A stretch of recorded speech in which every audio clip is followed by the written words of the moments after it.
안녕하세요. 오늘은 21번째 날입니다. 지금 우리가 그래픽 쪽을 같이 하고 있는데요. 오늘은 더블 버퍼링이라고 하는 거에 대해서 좀 더 자세하게 알아볼 거고요. 페인트보드라고 해서 우리가 이제 손으로 이렇게 터치해가지고 손글씨를 쓰거나 이렇게 할 때 사용하는 가장 전형적인 그런 앱이 있습니다. 그런 앱들이 있는데요.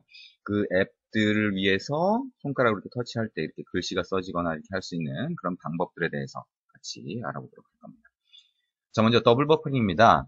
자, 더블 버퍼링이라고 하는 거 저번 시간에 잠깐 아마 설명을 지나가면서 했을 겁니다. 그죠? 그래서 우리가 어떤 뷰에다가 그림을 직접 그리고 싶다, 사진을 직접 뿌려주고 싶다, 그리고 싶다라고 했을 경우에 어떻게 하면 되죠? 자, 뷰를 상속을 해서 새로운 클래스를 하나 만들게 되면 그 클래스를 만약에 레이아웃에 추가를 했다라고 하게 되면 그 뷰가 일정한 영역을 할당을 받는다고 했죠. 그러면 그 위에 어떤 걸 그려주고 싶다. 어떻게 해요? 그 뷰에 onDraw라고 하는 메소드가 있어서 그 메소드를 재정의 하면 항상 그 메소드는 화면에 그 뷰가 보여지기 전에 호출이 된다고 그랬죠. 그래서 onDraw 안에서 그 전달되는 파라미터로 캔버스라고 하는 게 있는데 그 캔버스에다가 draw line을 하게 되면 저 뷰에다가 라인을 그려주고 draw rect라고 하면 사각형을 그려주고 draw text라고 하면 글자를 저 위에다가 찍어준다라고 얘기했어요. 근데 on draw라고 하는 게 이 뷰라고 하는 게 화면에 보여질 때 호출이 돼서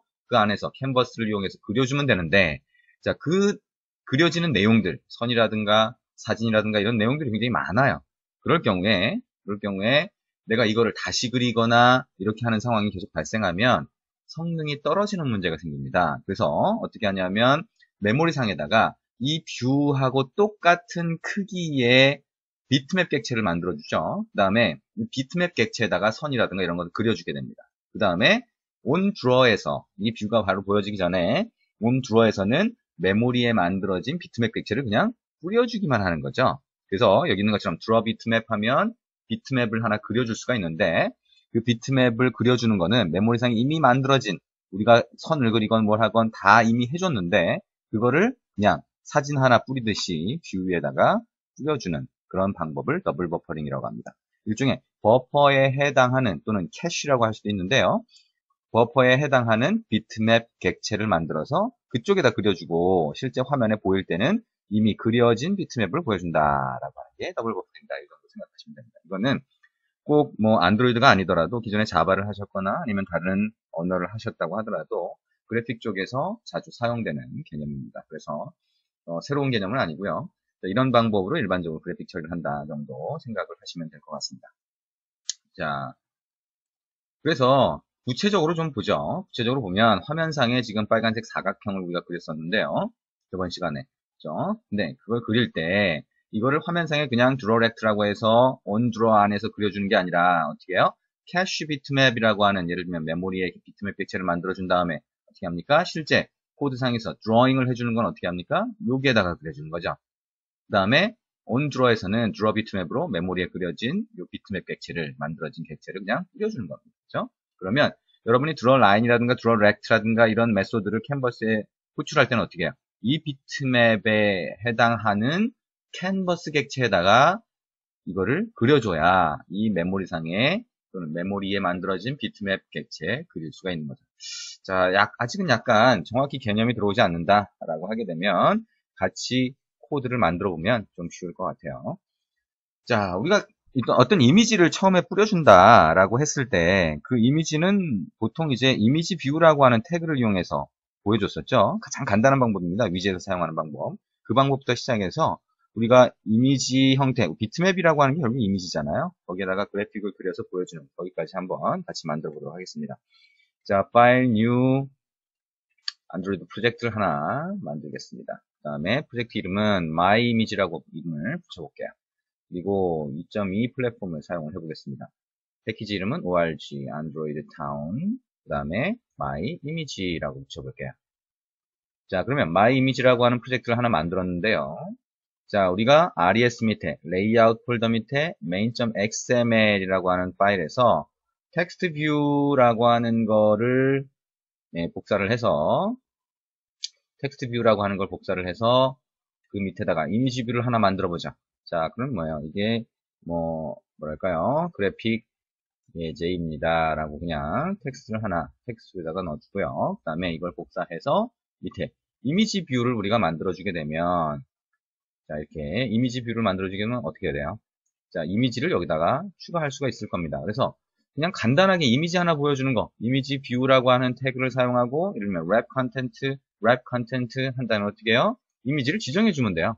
어떻게? 안드로이드 땡땡 src라고 하면 이미지 리소스에 원본을 지정해 줄 수 있어요. 그래서 우리가 drawable 폴더에다가 이미지를 넣어뒀다라고 하게 되면 add drawable, 그 다음에 여기에 기본 아이콘이 있죠? 안드로보의 아이콘이 있습니다. 이게 IC 런처라고 들어있는데요. 그거를 지정을 하게 되면 이미지 뷰에 그게 보여지겠죠? 컨트롤 S 눌렀고요. 컨트롤 F11 누르면 이거를 실행해서 결과를 확인할 수가 있을 겁니다. 지금 4.0이 지정이 되어 있네요. 자, 우리가 2.1을 했는데 이게 또 바뀌어버렸네요. 자, 4.0으로 다시 되어 있는 거를 2.2로 바꿔보겠습니다. 플랫폼을 바꿨고요. 자, 플랫폼을 바꾼 상태에서 다시 실행을 해보겠습니다. 네, API가 또 바뀌어 있네요.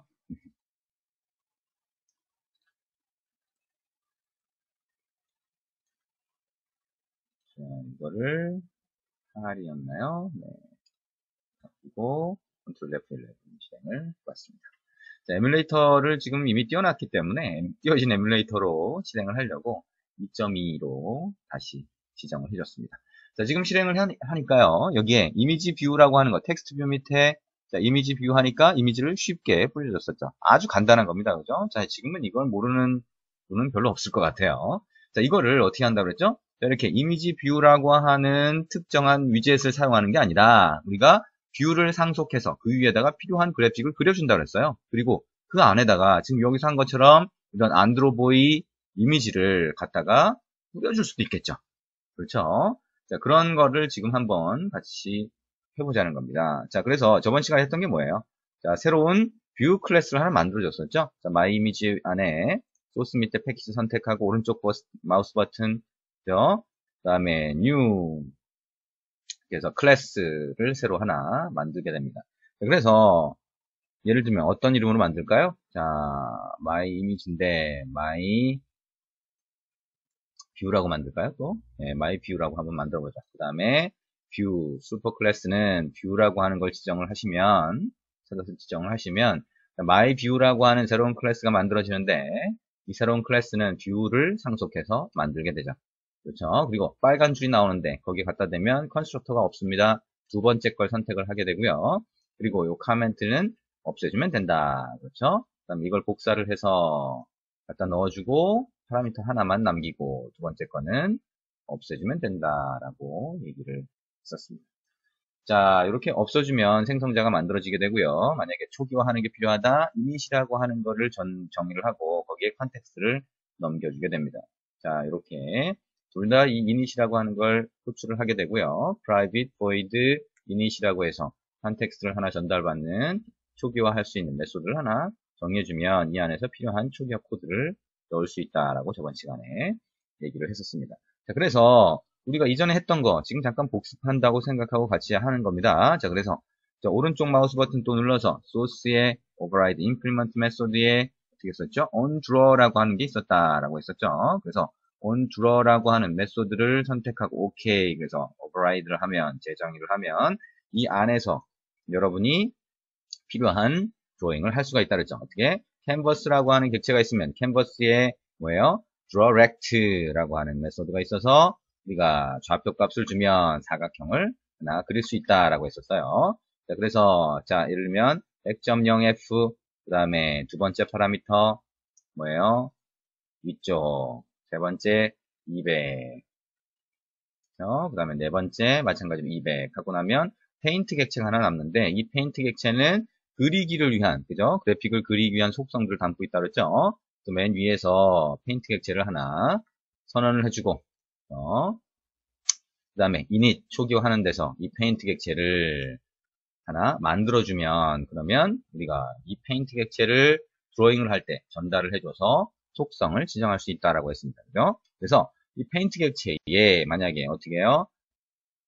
페인트 객체에 set 예를 들면 컬러라고 하는 게 있어서 컬러 값을 지정해 줄 수 있어요. 어떻게 red라고 해서 만약에 지정을 해주게 되면 red로 지정을 해주게 되면 그러면 빨간색으로 우리가 그래픽을 그리게 된다라고 얘기를 했었죠.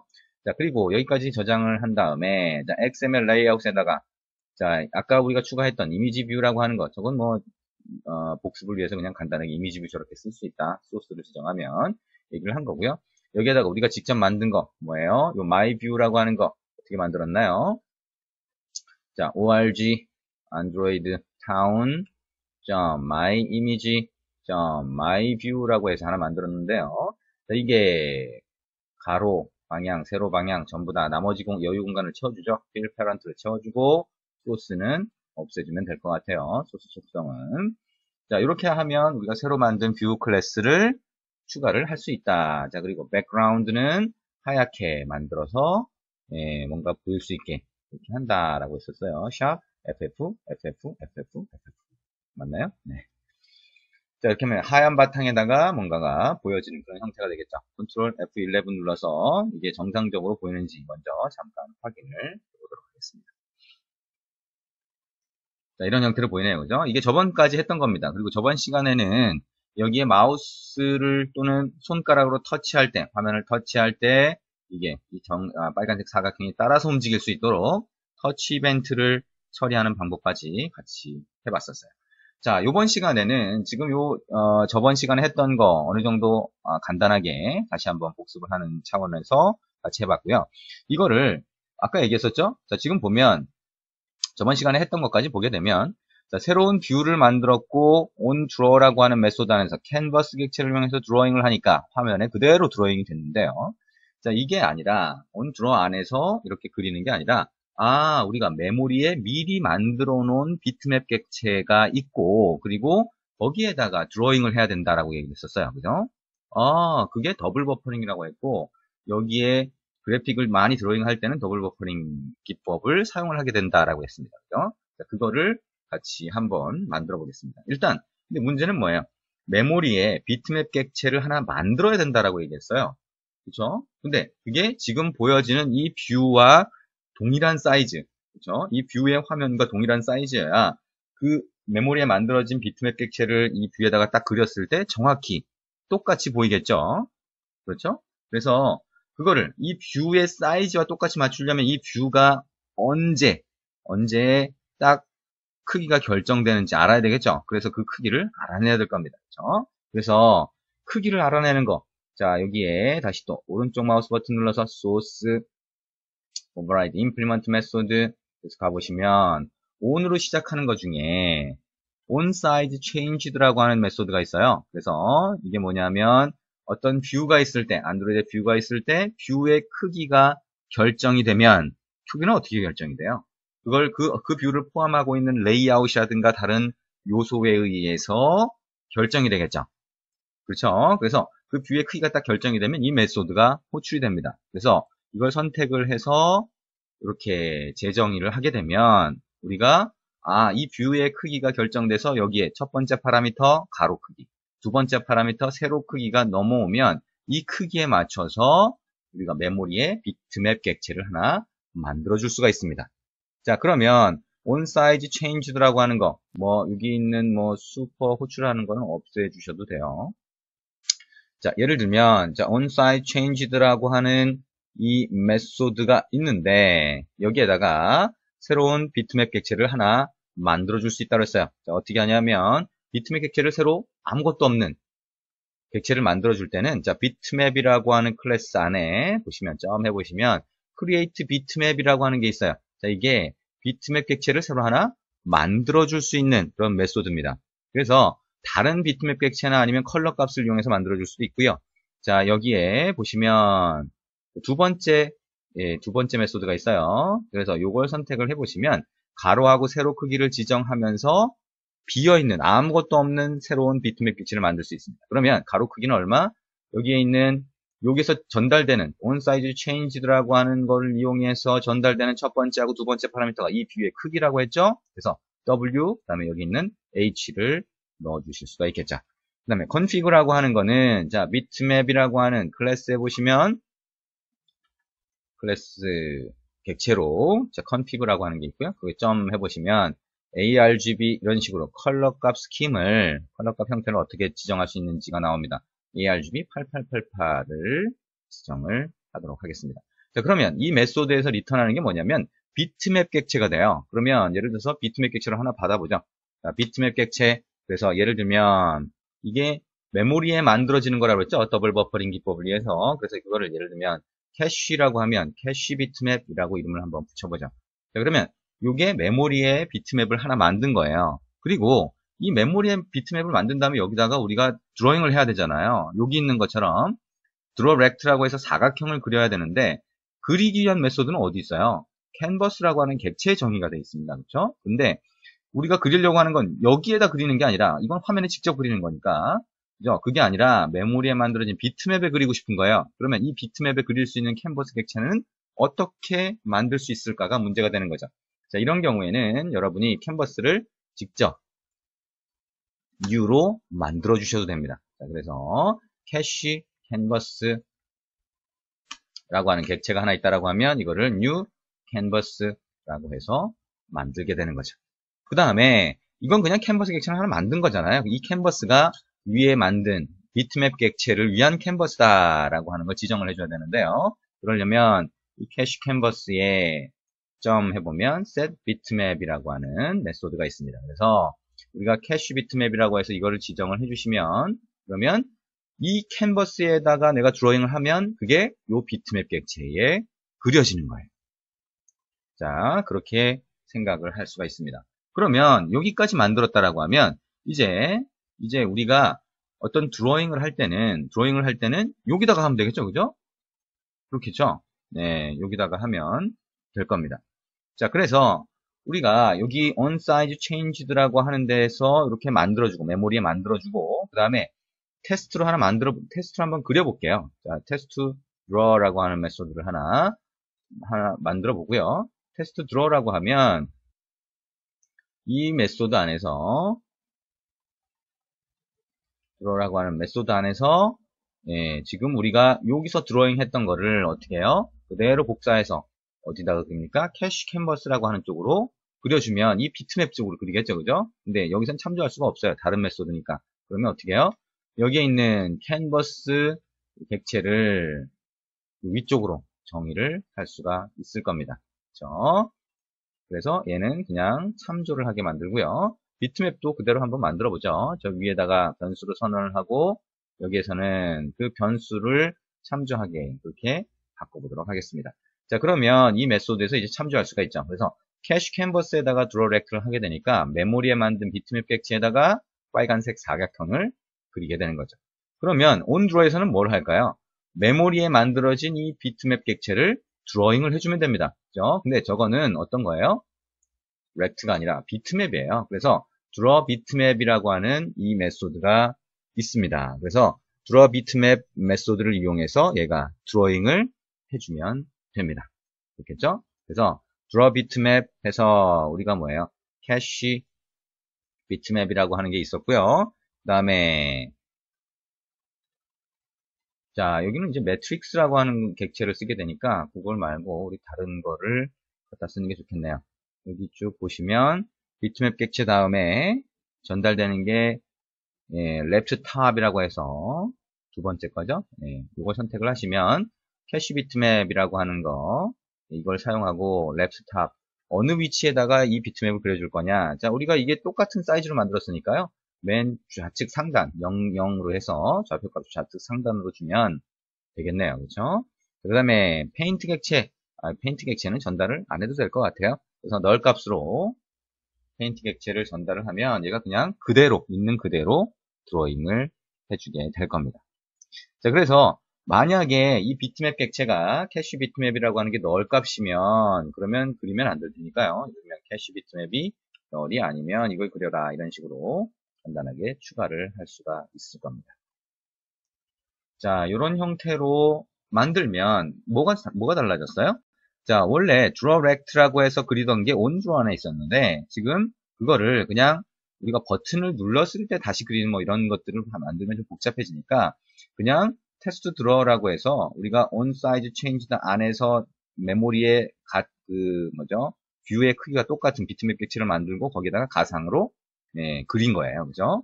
그래서 온드로어에 있던 게 이쪽으로 옮겨간 거죠. 그리고 그렇게 만들어진 비트맵 객체가 있으면 그거를 온드로어 안에서는 그냥 단순히 화면에 뿌려주는 역할만 한 겁니다.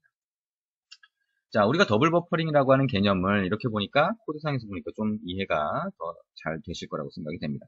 자, 한번 실행을 해볼게요. 어떻게 보이는지 먼저 보도록 하겠습니다. 자, 실행을 해보니까 똑같네요. 그렇죠? 자, 무슨 차이가 있어요? 눈에 보이는 거는 차이가 없습니다. 왜? 이 눈에 보이는 이 뷰 위에 그려진 요 이미지라든가 이런 것들, 그래픽은 메모리에 만들어지고, 그 다음에 그 메모리에 만들어진 데다가 다 그린 다음에 이걸 여기다 뿌려준 거예요. 결국에는 여기다 그리나, 메모리에 그렸다가 여기다 뿌리나 똑같은 결과가 나온다는 겁니다. 대신 성능의 차이가 있게 되는 거죠. 자, 메모리에 미리 그려두니까 화면상에서 그릴 때, 화면상에 직접 뿌릴 때는 성능이 더 좋아지는 그런 차이가 있게 됩니다. 자, 그 픽셀 단위를 계산할 필요가 없으니까요. 이게 가장 전형적인 더블 버퍼링의 구조입니다.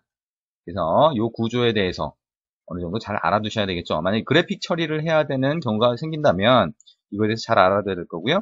오늘 이 시간에 페인트보드라고 하는 거에 대해서 같이 보게 될 텐데요. 그때도 이 소스 구조를 그대로 따라서 가게 됩니다. 자, 더블 버퍼링 구조에 대해서 같이 한번 봤고요. 자, 여러분이 샘플 프로젝트 중에서 샘플 커스텀 뷰 이미지, 샘플 커스텀 뷰 이미지라고 하는 프로젝트가 있어요. 그걸 열어서 실행을 해보시면, 자, 먼저 실행을 한번 해볼게요.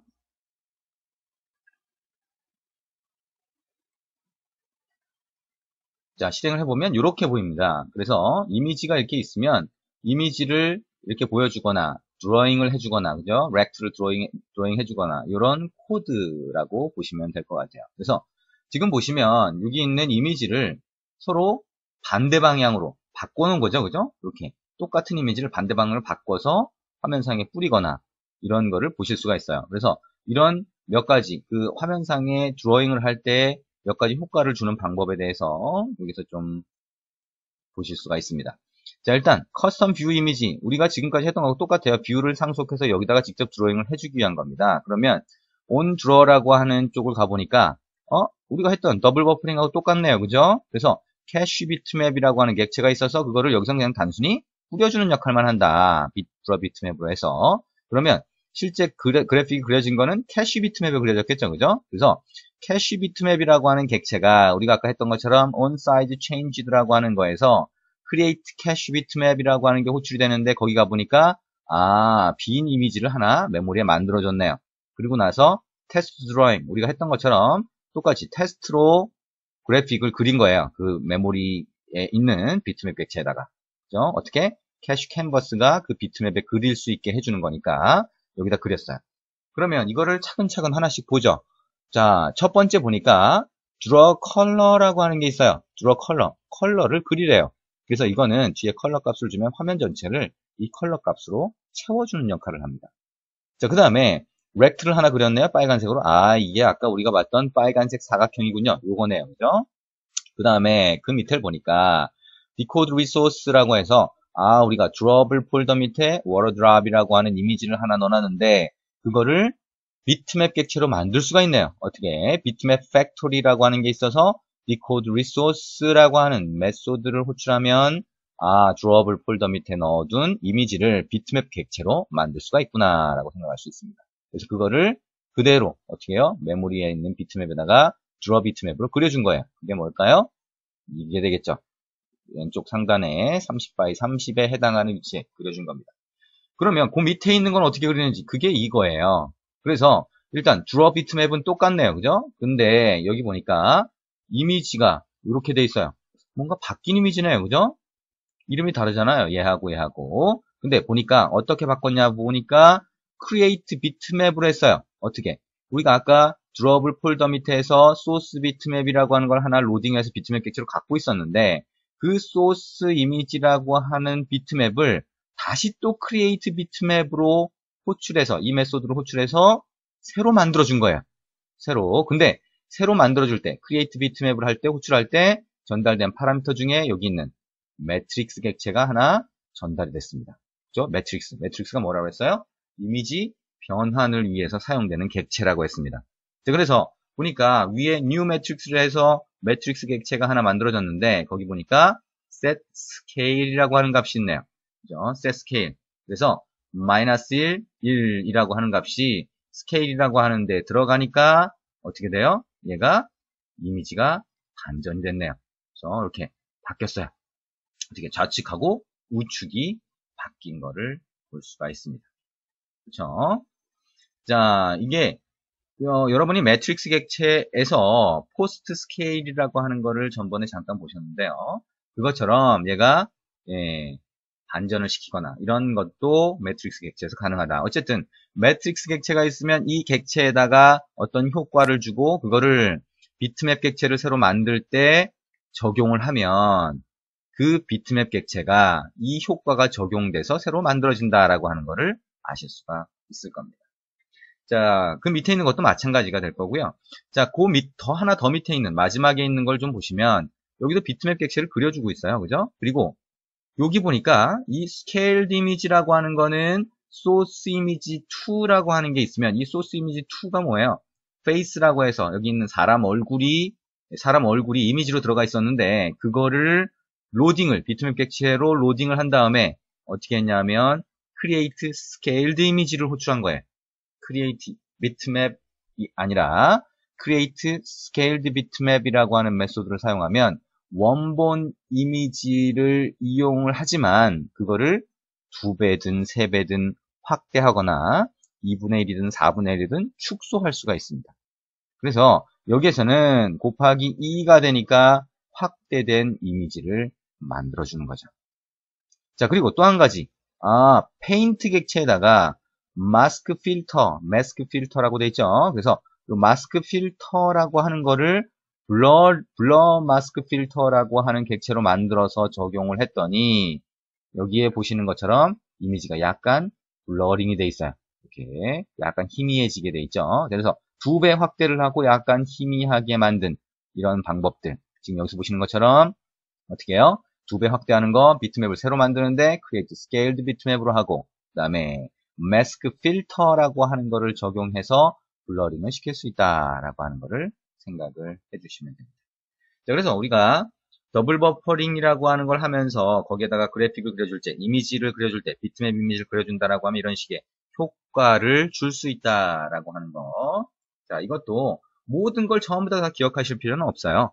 필요한 것들. 자, 우리가 비트맵이라고 하는 거를 메모리에 이미지로 만들 수 있고, 그 다음에 그거를 필요하면 크리에이트 비트맵을 다시 호출해서 새로 생성할 수 있는데, 그때 매트릭스를 이용해서 변환을 할 수도 있고, 그죠? 마스크 필터라고 하는 걸 페인트 객체에다 적용해서 필요하면 블러링이라든가 이런 효과를 낼 수도 있고 그 다음에 이미지 자체를 비트맵에 create scaled bitmap이라고 하는 메소드로 호출하면 확대하거나 축소할 수 있다라고 하는 거를 생각을 하시면 될 것 같습니다. 그걸 기억하시면 될 것 같습니다.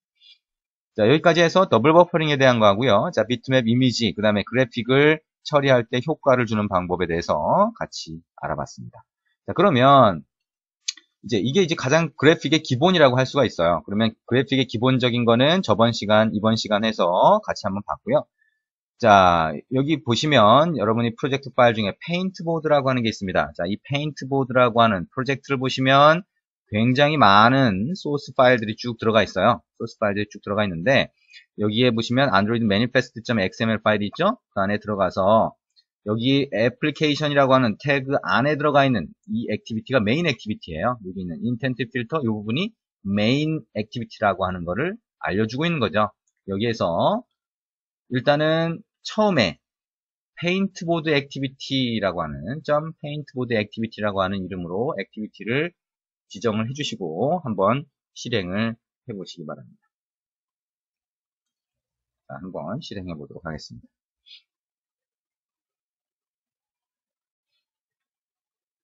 자, 실행을 해보면 빈 화면이 나옵니다. 하얗게 된 빈 화면이 나오고요. 여기에 여러분이 손가락으로 또는 PC상에서는 마우스로 움직이면 어떻게 되나요? 우리가 터치할 때마다 이렇게 그려지네요. 제가 얘기했던 것처럼 만약에 사인을 받는다라고 하게 되면 여기다가 이렇게 사인을 받을 수 있겠고요. 그죠? 손글씨를 쓴다 그러면 오케이 이렇게 손글씨를 쓸 수가 있을 겁니다. 그런 일종의 패드예요. 그죠? 이거를 페인트보드라고 하는 이름으로 만들어 놓은 겁니다. 자, 그러면 지금 우리가 메인 액티비티를 페인트보드 액티비티라고 하는 걸로 만들었는데요. 자, 그걸 한번 가볼까요? 자, 소스 중에서 페인트보드 액티비티라고 하는 걸로 갔더니 어떻게 됐어요? 화면상에 on create 메소드 안에 set content view가 있는데 set content view에 XML 레이아웃을 지정한 게 아니라 페인트보드라고 하는 얘가 아마 뷰겠죠, 그죠? 그거를 전체 화면에 지정을 했네요. 그러면 페인트보드라고 하는 여기로 한번 가보겠습니다. 자, 페인트보드라고 하는 걸 보니까 역시 얘가 뷰네요, 그죠? 그래야 화면상에 추가가 될 테니까요. 그리고 코드가 이렇게 쭉 있는데 일단 처음에 컨스트럭터 생성자 쪽을 보니까 페인트 객체를 하나 만들어주고 있어요. 아, 그렇군요. 그렇죠? 다른 거는 뭐 대단한 건 없습니다. 뭐 last x, last y는 지금 뭐 뭔지 잘 몰라도 될 거고요. 일단 그다음에 로그 찍는 거, 로그를 찍고 있네요. 그죠? initialize 여기가 초기화하는 곳이다. 뭐 그냥 대충 그렇게 찍고 있네요. on size changed. 아, 처음에 크기가 결정이 될 때, 이 뷰의 크기가 결정이 될 때, 요 밑에 보시는 것처럼 어떻게 했어요? 예, 새로운 비트맵 객체를 메모리에 만들어줬네요. 그렇죠? 그리고 이 메모리에 만들어진 비트맵 객체에 드로잉을 할 수 있도록 mcanvas라고 하는 거를 변수로 설정을 해놨네요. 자, 우리가 좀 전에 더블 버퍼링 기법 해봤던 거하고 똑같습니다. 그죠? 그리고 on draw에는 뭐예요? 화면에 보여지기 전에 그려줄 때는 어떻게 합니까? draw 비트맵으로 해서 아까 메모리에 만든 비트맵 객체를 m 비트맵으로 할당을 했는데 그걸 그냥 그려준 거예요. 자, 우리가 했던 거하고 똑같습니다. 자, 그리고 우리가 손으로 딱 움직일 때 얘가 그려지는 거니까 터치 이벤트를 처리하겠죠. 그죠? 그 위까지는 우리가 더블 버퍼링 기법을 사용하는 거하고 똑같아요.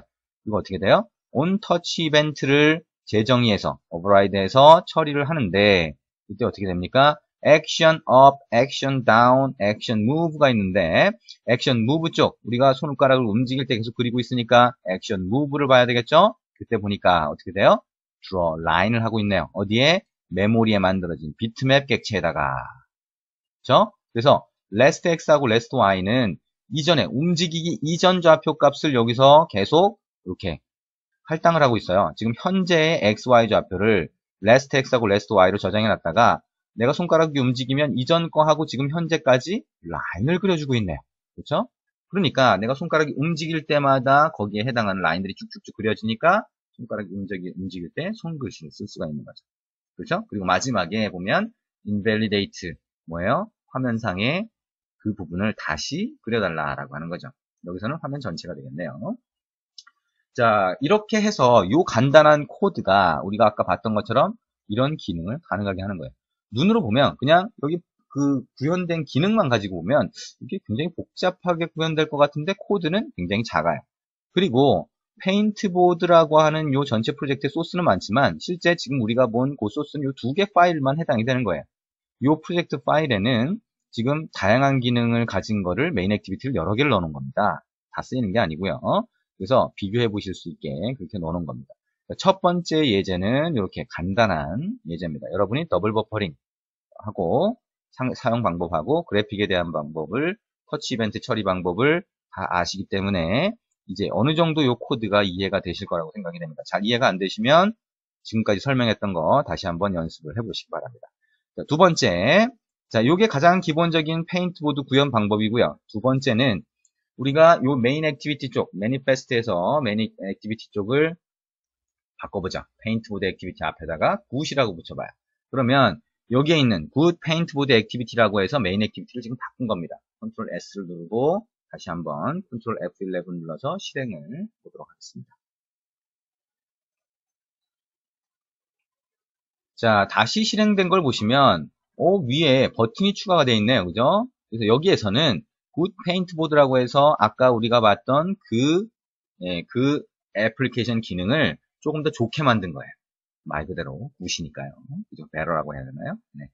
굿이니까. 그래서 위에 아이콘들을 추가했어요. 그래서 자, 우리가 요 안에는 기능이 똑같아요. 성분기만 조금 더 굵게 바꿨네요. 그죠? 근데 이렇게 바꾼 다음에 컬러라고 하는 걸 누르면 다이얼로그 박스가 떴어요. 그죠? 다이얼로그 박스가 떴고 색상을 선택할 수가 있습니다. 자, 빨간색을 이렇게 선택하면 다시 이 화면으로 돌아오는데 이렇게 보면 빨간색으로 되죠. 펜, 굵기를 설정할 수 있네요. 굵기를 바꾼 다음에 이렇게. 아하. 이레이저 지우개인가 봐요. 지워지네요. 그렇죠? 그 다음에 이거 다시 누르면 다시 원래대로 돌아갑니다. 언두. 이전 기능을 없애는 기능입니다. 이전 드로잉 했던 거를 취소하는 기능이죠. 자, 이렇게 어떻게 보면 기능적인 어떤 버튼들을 더 추가를 한 게 굿 페인트보드입니다. 그러면 이 페인트보드라고 해서 굿 페인트보드 액티비티를 가보니까 여러 가지 기능들이 있네요. 그죠? 결국에는 굿 페인트보드에서는 main.xml을 사용하고 있어요. 그러니까 res 밑에 레이아웃 밑에 main.xml을 가보면 여기에 레이아웃을 잡아놨겠죠? 아까 컬러 버튼이 들어가 있고 펜 버튼 들어가 있고 이렇게 들어가 있는 다음에 여기에다가 코드창에서 아마 그 뷰를 추가를 할 겁니다. 그래서 굿 페인트보드 액티비티를 가보면 우리가 생각했던 것처럼 각각의 버튼별로 이렇게 이벤트 처리를 해놨고요. 그 다음에 어떻게 했어요? 굿 페인트보드라고 하는 요 뷰 클래스, 새로 정의한 뷰 클래스겠죠? 그거를 화면에 추가를 하는 코드를 볼 수가 있습니다. 굿 페인트보드를 가보면 거의 비슷한 기능이겠죠, 그죠? 근데 아까 우리가 색상 선택을 하면 그 색상이 드로잉 할 때 적용되게 이렇게 만들었을 겁니다. 자, 굿 페인트보드를 가서 보니까 예를 들어서 우리가 색상을 적용을 해요. 색상을 적용을 하게 되면 여기에 있는 업데이트 페인트 프로퍼티를 호출하는데 그때 컬러 값이 바뀌었으면 컬러 값을 주면 어떻게 해요? mPaint라고 해서 페인트 객체에다가 셋 컬러를 해주네요. 그렇죠? 페인트 객체가 언제 써요? 그래픽을 드로잉 할 때. 그때 컬러라든가 이런 속성들을 지정을 하게 되죠. 그리고 이 안에 보면 이제 언두라든가 이런 것들을 위해서 객체를 저장하는 뭐 이런 그 그래픽 드로잉한 좌표 값을 저장하는 코드들이 있는데요. 그건 한번 참조해서 보시기 바랍니다. 자, 이렇게 볼 수가 있고요. 자, 여기 보시면 컬러 버튼을 눌렀을 때 보시면 그때 컬러 팔레트 다이얼로그라고 하는 걸 띄우고 있어요. 그래서 컬러 팔레트 다이얼로그 클래스를 한번 가서 보면 어떻게 되어 있나요? 액티비티라고 하는 거를 사용을 하고 있죠. 그죠? 상속을 해서 정의를 하고 있는데 이 액티비티가 다이얼로그 팀으로 지정돼서 실행이 되니까 얘가 다이얼로그로 보이는 거예요. 무슨 얘기냐면 매니페스트에 가서 보시면 여기에 컬러 팔레트 다이얼로그라고 하는 거에 액티비티가 추가가 되어 있는데 그때 theme이라고 하는 속성이 하나 더 추가되어 있죠. 그리고 거기 보면 여기 있는 스타일이 theme.dialog라고 되어 있어요. 그러면 여러분이 액티비티를 새로 하나 만들었다고 하더라도 그게 다이얼로그 모양으로 아까 보신 그런 형태로 보이게 되겠죠. 자, 그렇게 생각을 하시면 됩니다. 그래서 컬러 팔레트 다이얼로그라고 하는 걸 가보니까 어떻게 돼요? 그리드 뷰가 추가가 되어 있네요. 자, 그리드 뷰. 여러분 해보셨잖아요. 그죠? 월별 캘린더까지 다 해보셨으니까 그리드 뷰 직접 같이 만들어 봤고요. 그래서 그리드 뷰라고 하는 거, 이해가 되죠? 컬러 값이 아까 격자 모양으로 배치가 되는데 그 각각의 거를 그리드 뷰로 표현을 하고 있네요. 그러면 각각의 컬러 값은 누가 만들어준 걸까요? 누가 보여주는 걸까요? 컬러 데이터 어댑터라고 해서 어댑터에서 만들어줬겠죠. 각각의 아이템을 위한 뷰를. 그렇죠? 자, 그래서 이 어댑터에 가보시면 어댑터라고 하는데 가보시면 결국에는 이 어댑터라고 하는 그죠? 거기서 리턴하는 그죠? getView라고 하는 메소드에서 리턴하는 객체가 화면에 보이겠죠. 객체가 뭔지 이렇게 쭉 가서 보니까 A 아이템을 리턴해주고 있고요. A 아이템이 버튼이네요. 근데 버튼에다가 백그라운드 컬러로 지정해줬어요.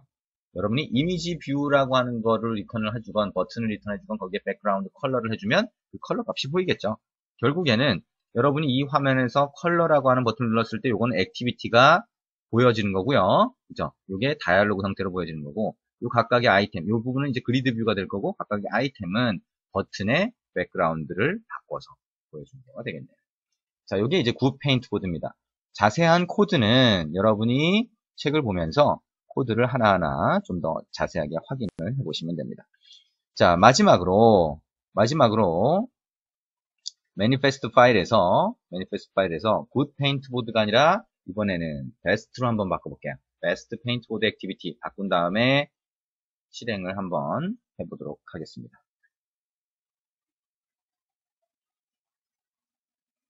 자, 실행을 해보니까 여기가 어떻게 됐나요?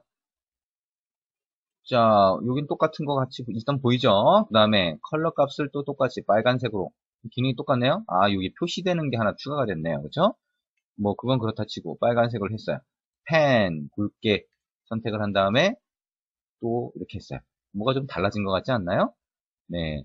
조금 전에 여러분이 보셨던 굿 페인트보드까지는 여러분이 이렇게 해서, 예, 직접 손글씨를 쓸 때 어떻게 됐어요? 딱딱 끊어지는 현상이 보였습니다. 왜일까요?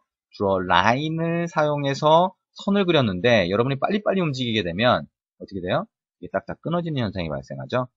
예, 여러분이 식당 같은 데서 서명, 신용카드를 긁고 나서 서명을 할 때 비슷합니다. 그죠? 근데 이건 어떻게 돼요? 굉장히 곡선으로 부드럽게 그려지는 걸 보실 수가 있어요.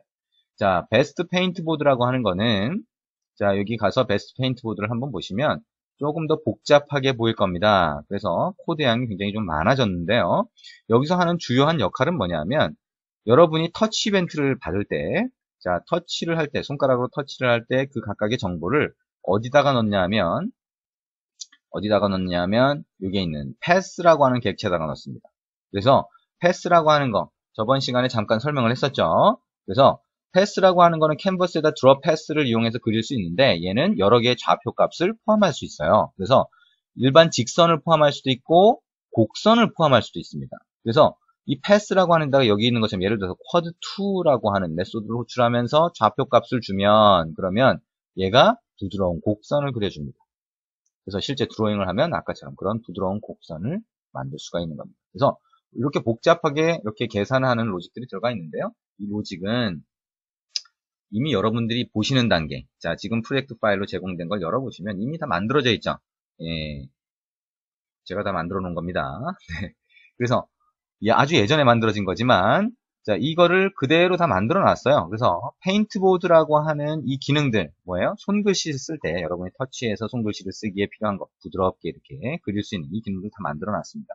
결국에는 베스트 페인트보드라고 하는 이 클래스 그죠? 그리고 베스트 페인트보드 액티비티라고 하는 요거를 그대로 사용하면 여러분이 손글씨 기능이 필요한 앱에 기능을 추가할 수가 있을 겁니다. 여러분이 만든 앱에 손글씨 기능이 필요하다 그러면 여기에서 만들어진 걸 갖다가 붙이시기만 하면 그대로 기능을 구성할 수가 있습니다. 이해되시죠? 그래서 이 안에 들어가 있는 복잡한 코드, 뭐 그렇게 복잡한 건 아니에요. 여러분이 이해하시려면 충분히 이해하실 수 있습니다. 좀 자세하게 보시면요. 근데 전부 다 이해하지 않고 여러분이 저 코드를 가지고 재사용을 할 수 있다라고 하는 거를 생각을 하시면 될 거고요. 기본적인 메커니즘 중에서 여러분이 이해하실 거 오늘 했던 더블 버퍼링이라고 하는 거, 그 다음에 그래픽을 그릴 때 어떻게 해요? 터치 이벤트를 받아서 그릴 때 저런 페인트보드 같은 경우에 부드럽게 하기 위해서 패스라고 하는 거를 사용을 한다라고 하는 거. 그리고 아까 컬러 팔레트 같은 걸 그릴 때는 어떻게 해요? 우리가 위젯 쪽에서 배웠던 그리드 뷰라고 하는 걸 사용해서 우리가 각각의 아이템으로 컬러 값을 보여주던지 아니면 선의 굵기 같은 정보를 보여주든지 그렇게 처리를 하면 된다라고 생각을 하시면 되겠습니다. 자, 그래서 오늘 자 더블 버퍼링 쪽의 그래픽 부분 하고요. 그 다음에 뭘 했나요? 지금 페인트보드라고 해서 우리가 서명 같은 걸 받을 때 그렇죠? 그 다음에 아니면 손글씨를 쓸 때 이런 기능이 필요한 앱에 어떻게 이 기능을 추가할 수 있는지 어떤 메커니즘이 사용되는지 같이 봤습니다. 자, 오늘 수고하셨습니다.